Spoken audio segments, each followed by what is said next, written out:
Assalamualaikum warahmatullahi wabarakatuh. Halo semuanya, kembali lagi dengan saya Putri Asyakuratu Aini dengan NPM C1C022129. Nah teman-teman, di video kali ini saya akan membahas materi tentang akuntansi pajak penghasilan nih. Sebelum itu, saya ingin bertanya pada teman-teman. Teman-teman sudah tahu belum akuntansi pajak penghasilan itu akan menjelaskan tentang apa saja? Nah, jadi teman-teman, akuntansi pajak penghasilan akan menjelaskan tentang bagaimana menyusun, bagaimana kita entitas perusahaan itu menghitung, menyajikan, dan mengungkapkan informasi pajak penghasilan dalam laporan keuangan mereka. Nah, informasi pajak penghasilan yang muncul dalam laporan keuangan mereka ini akan muncul sebagai beban pajak, teman-teman.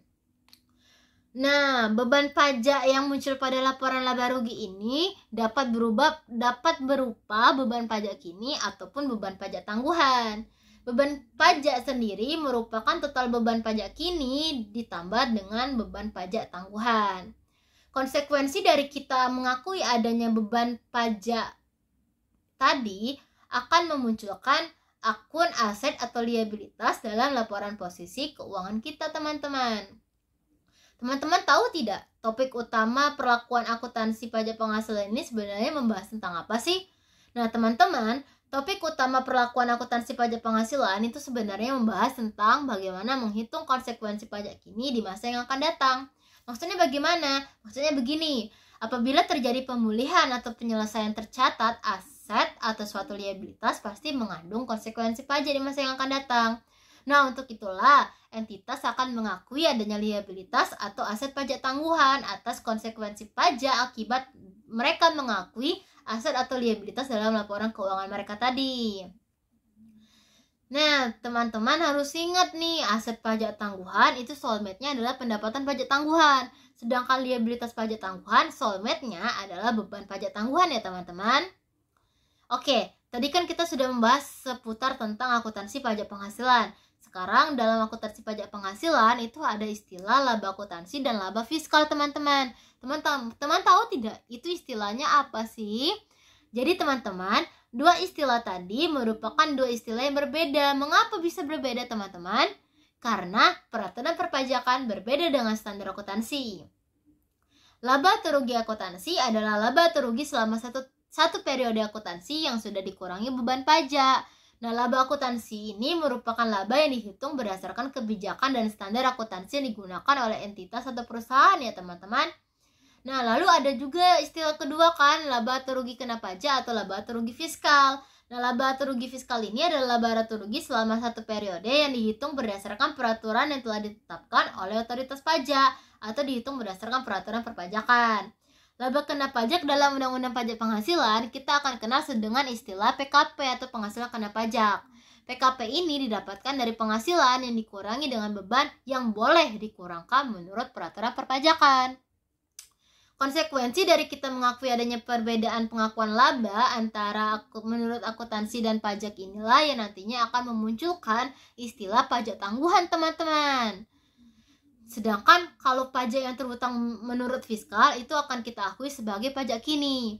Pajak terhutang dalam satu tahun fiskal ini didapatkan dari penghasilan kena pajak yang sudah kita kalikan dengan tarif pajak yang berlaku.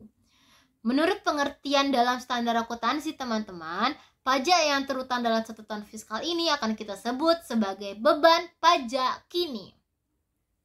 Nah, beban atau pendapatan pajak tangguhan tadi merupakan konsekuensi dari adanya pengakuan aset atau liabilitas di dalam laporan keuangan yang mengalami perbedaan temporer antara menurut standar akuntansi dan menurut aturan perpajakan. Maksudnya bagaimana sih? Maksudnya begini teman-teman, pajak tangguhan hanya diakui apabila perbedaan pengakuan aset atau liabilitas menurut akuntansi dan menurut peraturan perpajakan perbedaannya itu hanya bersifat sementara dan bukan perbedaan permanen. Artinya di suatu saat di masa yang akan datang, perbedaan tersebut akan terpulihkan atau bertemu titik temu yang sama.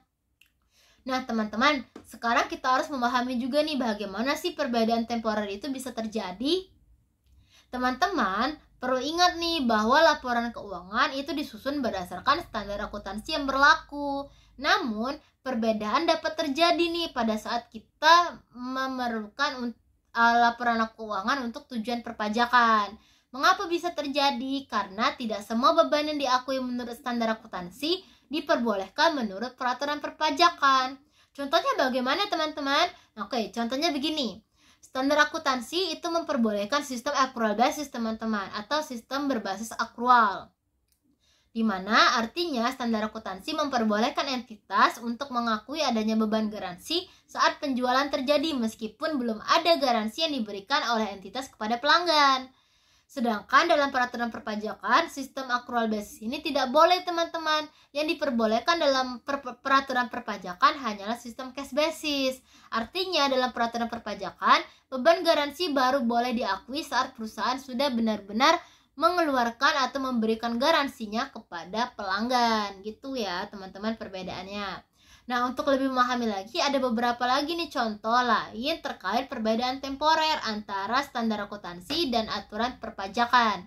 Yang pertama, terkait pengakuan depresiasi.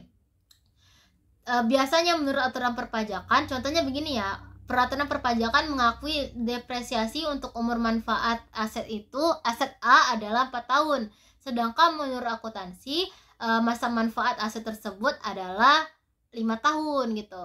Yang kedua, ada perbedaan pengakuan beban penyisian piutang. Kalau menurut akuntansi diakui saat terdapat bukti objektif. Sedangkan kalau menurut pajak itu diakui sesuai ketentuan yang berlaku dan biasanya terjadi setelah periode pengakuan menurut akuntansi. Nah, perbedaan yang ketiga yaitu perbedaan dalam pengakuan penurunan nilai aset. Kalau dalam perpajakan baru diakui adanya penurunan nilai aset apabila aset tersebut sudah dijual atau dilepaskan. Sedangkan menurut akuntansi diakui pada saat ditemukan indikasi penurunan nilai dari aset tersebut. Yang kedua adalah perbedaan pengakuan beban yang jumlahnya diestimasi, atau kalau menurut akuntansi kita sebut sebagai provisi. Kalau dalam aturan perpajakan, pengakuan beban yang diestimasi ini tidak boleh karena pajak hanya mengakui beban yang sudah direalisasikan. Perbedaan yang kelima adalah perbedaan dalam pengakuan beban. Nah, kalau dalam peraturan perpajakan bisa saja pengakuan bebannya itu lebih kecil daripada menurut akuntansi. Contohnya pada saat kita mengakui beban garansi tadi, teman-teman. Yang keenam, pengakuan penghasilan. Bisa jadi pengakuan penghasilan menurut akuntansi itu lebih besar daripada pengakuan penghasilan menurut perpajakan. Contohnya begini, akuntansi kan memperbolehkan untuk mengakui adanya pendapatan diterima di muka, tetapi menurut aturan perpajakan, pendapatan baru diakui setelah seluruhnya diterima oleh perusahaan. Jadi pajak tidak mengakui adanya pendapatan diterima di muka. Nah, perbedaan-perbedaan temporer di atas tadi semuanya bersifat sementara, teman-teman, di mana pada akhirnya di masa yang akan datang perbedaan-perbedaan tersebut akan terpulihkan atau akan bertemu di satu titik yang sama. Lalu, karena adanya perbedaan temporer tersebut, apakah perusahaan perlu melakukan dua pembukuan untuk tujuan akuntansi dan untuk tujuan perpajakan? Jawabannya tidak perlu ya, teman-teman, karena entitas tetap harus melakukan pembukuan berdasarkan standar akuntansi saja. Lalu kalau untuk tujuan perpajakan tuh bagaimana? Nah, kalau untuk tujuan perpajakan, entitas akan melakukan rekonsiliasi fiskal atau koreksi fiskal untuk mendapatkan penghasilan kena pajak atau PKP. Jadi, pembukuan yang telah disusun oleh perusahaan berdasarkan standar akuntansi tadi akan dikoreksi untuk mengetahui yang mana yang menurut aturan pajak boleh diakui dan yang mana yang menurut aturan pajak itu tidak boleh diakui. Apabila koreksi yang dilakukan itu dapat menambah penghasilan kena pajak, maka kita sebut itu kegiatan tersebut sebagai koreksi positif. Sedangkan apabila koreksi yang dilakukan justru mengurangi penghasilan kena pajak kita, maka kita sebut sebagai koreksi negatif. Maksudnya bagaimana sih, teman-teman? Nah, oke, begini contohnya, teman-teman. Contoh koreksi positif adalah apabila ada beban yang tidak boleh diakui menurut aturan perpajakan, maka otomatis hal itu akan menambah penghasilan kena pajak kita.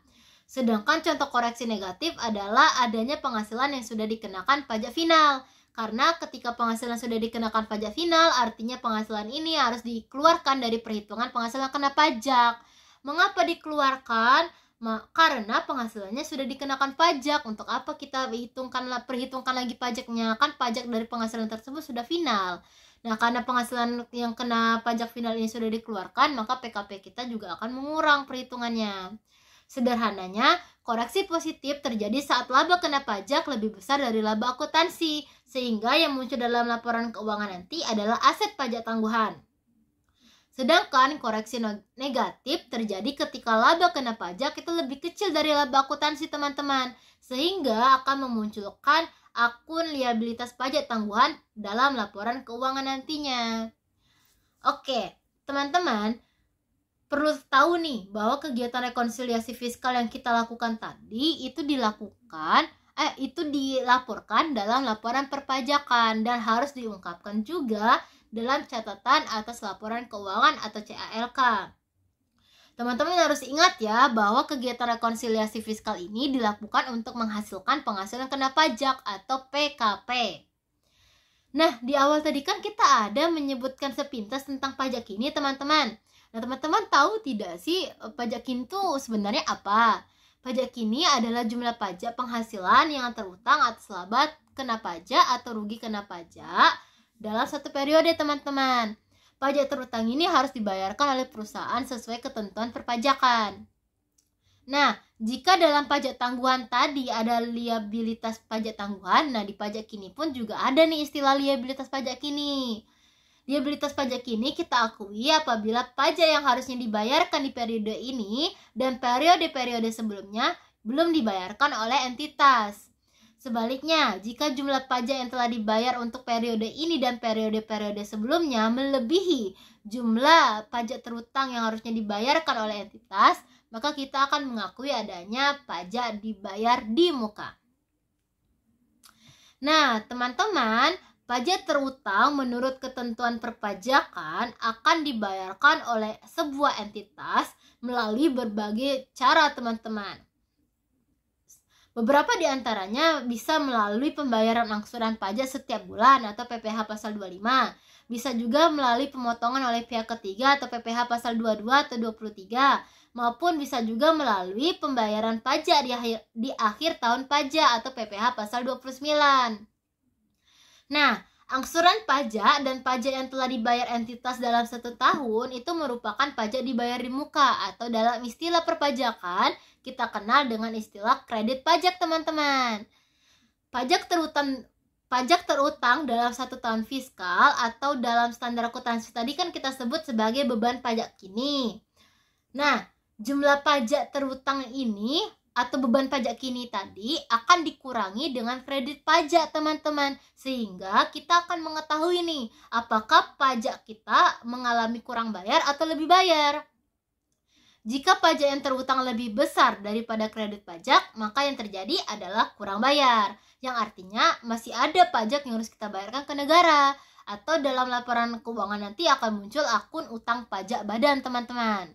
Sedangkan jika pajak terutangnya lebih kecil daripada kredit pajak, maka artinya yang terjadi adalah lebih bayar, di mana di laporan keuangan kita akan menyajikan adanya pajak dibayar di muka.